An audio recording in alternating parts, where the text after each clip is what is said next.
Right. So one of the things that I think we could probably spend the rest of the show on this because we're in our last 13 minutes or so. But Elon pulled. Well, he had a bad week. Not only did his rocket blow up, but he all of a sudden started. He also started pulling the blue checks, and you saw that it was funny because I sent you that one piece, and they talked about the amount of legacy blue checks that converted. Like there's like 400 and some thousand legacy blue checks globally, and only like 14,000 or 17,000 actually joined Twitter Blue. And someone said that like that was before yesterday, and so essentially, when you look at the number of people who had everything pulled, who increased, um, they only made like $230 in increased sales. And I'm not sure if you've seen this phenomenon, and I predicted it, and two or three people, higher profile former legacy blue checks, have said the same thing. It's that there's a lot of, not only are the legacy blue checks not signing up, some of the non-legacy blue checks, knowing that it makes it look like this, that meme, this mf'er, paid for Twitter. They said that there's a lot of Twitter Blue users who are literally saying, okay, what am I paying for? Because the blue check has no value, so why would I even pay for it?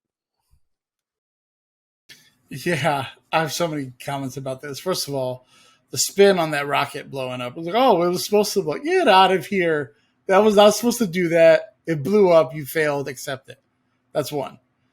Two, you mentioned something at the end is like the blue check is now the equivalent of the MAGA hat. So we saw at the end there, Elon was paying for a couple of those. And he paid for LeBron's basically.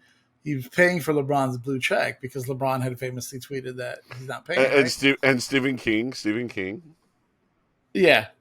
I bring up LeBron because I happen to be moving in my car. It's all streaming Spotify, so I don't listen to the radio anymore. But I was happening to move somebody's car today, and I heard a local radio station here in Chicago talk about how Elon got rid of all these black celebrities' checks, but he kept LeBron's. And so I wonder if LeBron requests for it to take down because it's so uncool that LeBron doesn't want to be associated with all these other things. So I wonder if that also backfires on Elon. But I want to talk about something, John. I want to talk about two things. I think this isn't about money. I know you mentioned 230. It's an embarrassment. Elon doesn't want the money. I don't think he cares about the $8. I think he wants to destroy what the blue check meant, which was there is a cool class that I'm not a part of, and I'm going to make sure that the cool class loses their badges. That's what this is about. He wants to ruin what the blue check meant. He's successfully done that. He also wants to ruin Twitter, which he's successfully done that. The plan here wasn't money. The plan here was to make Twitter into his voice. He wants to be known as the Zuckerberg of Twitter. I don't know if you noticed when you go to your mentions, it'll say at the top, "Oh, people you should follow, Elon Musk." Like he's pushing his account. I think his goal is maybe to be the most followed account, or he just wants to be this, right? He wants Twitter to be his. I also just want to talk about the blue check in general. A lot of people were jealous of I never had a blue check, so I really don't know what it meant. I never wanted it. I don't have followers. Like, it's nothing that I aspired to be. People, I think, wanted it so bad because they wanted to be part of. It's the same way Facebook started. When Facebook started, John, you remember you have to be part of a college or a frat or something exclusive. And that's what I think a lot of these people thought the blue check was, is we're part of this exclusive thing on Twitter. All the blue check was when Halle Berry says this is her, we fact check this, and this is Halle Berry's account. So when she sells you something, or when Rihanna sells you Fenty, or when LeBron sells you vodka, or whatever it is, that it's coming from a reliable source, and that's our responsibility. It's not that I'm cooler than you. That's not what the blue check is. Celebrities don't care about the blue check. It's just to rid out fraud and misinformation. But that's what Elon did it, right? So I just want people to there's a conversation happening on Twitter, I'm sure you know, that people are saying, oh, celebrities pay $10 million a year on dresses. They can't pay $8 a month. It's not about the money. It's just the blue check was there to help them be on the platform, to say, hey, there's not imposters, there's not frauds. I could be on this platform safely. You've gotten rid of that. And so you've gotten rid of the core of Twitter on some level, because now, like you said, with Mayor Lightfoot and other platforms, you could just pretend to be whoever you want to be. I just want them to know that it's not about coolness. It's just about protecting the consumer base. And anybody who has a blue check at this point is, at this point, the blue check outside. John, the yellow check is for like official accounts and stuff like that, right? Right. I think gray is the I think gray is the check mark that like elected officials get. So, for instance, on the person I work with on the official account, they get a gray mark. On the political one, we just lost the blue mark entirely. Right. So, but I'm going to give you a scenario, and I'm going to date myself, and I'm not sure how many old heads are listening, and maybe even when I give you this old head example, it might not necessarily be relatable to a lot of folks. But back in the '90s, when I was working at the height of the entertainment industry in my 20s, which was still a great job, I can't believe some of the experiences I had there. Um, at multiple clubs, but two in particular for me.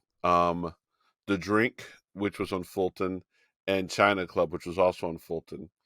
They had VIP rooms, and to be a VIP in the VIP rooms, you had to be a VIP, a very important person.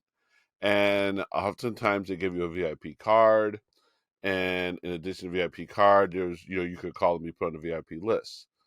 But what when you really were a VIP, and I can't believe I had this status, you would walk up, the bouncer would see you and just slap your hand, give you a pound, and you were in. You didn't even have to flash your card because you were a legit VIP. And when you got into the VIP room, sometimes you might drink free the whole night, but at the very least, there was either a shot or a round on the house. Then in the 2000s, they introduced a concept called VIP bottle service, where you spend $300 for a bottle, and they come out with the sparklers, and you get to sit off in a roped off section, and everybody would gawk. That's Twitter Blue. The VIP room that I experienced in the 90s was legacy verified Twitter. The VIP bottle service. If you have to pay $300 for a bottle, you are not a VIP. You're a sucker. You are a sucker, right? Because when I was in the VIP room, and I don't think they have the traditional VIP room anymore, but when I had that VIP room status, you would get in there, you'd buy a la carte, or like I say, if they weren't comping around or the entire night, you definitely weren't paying an exorbitant price. You weren't getting taken to the bank. And I'm telling you, VIP room of the '90s is verified, legacy verified Twitter. VIP bottle service is Twitter Blue, and there's a difference because I will tell you this: once I would go, because oftentimes the VIP rooms had their own entrance. Once you would get to a club and there was a line for VIP, I would stop going. Why? Because if there's a line for VIP, that means there's too many VIPs and they're just making any and everybody a VIP. So that's how. Does that metaphor, does that analogy make any sense to you? Kudos to you, John. I think that's broken down well. It's perfect because it really explains the bigger picture here. The latter VIP experience that you're talking about, bottle service and all that other stuff, was selling exclusivity to the people who never had exclusivity. The people who were always on the outside, who wanted to be a VIP, who felt like they were a VIP and never had the experience, they were selling that to the suckers that you're mentioning. And that's what Musk is doing. Musk was jealous that he wasn't part of the cool club and all his right wing friends weren't part of the cool club. And he's like, all right, I'm going to get rid of the cool club and I'm going to make my own cool club. And then it turned out to be a club of suckers and uncool people. So I think your analogy is perfect.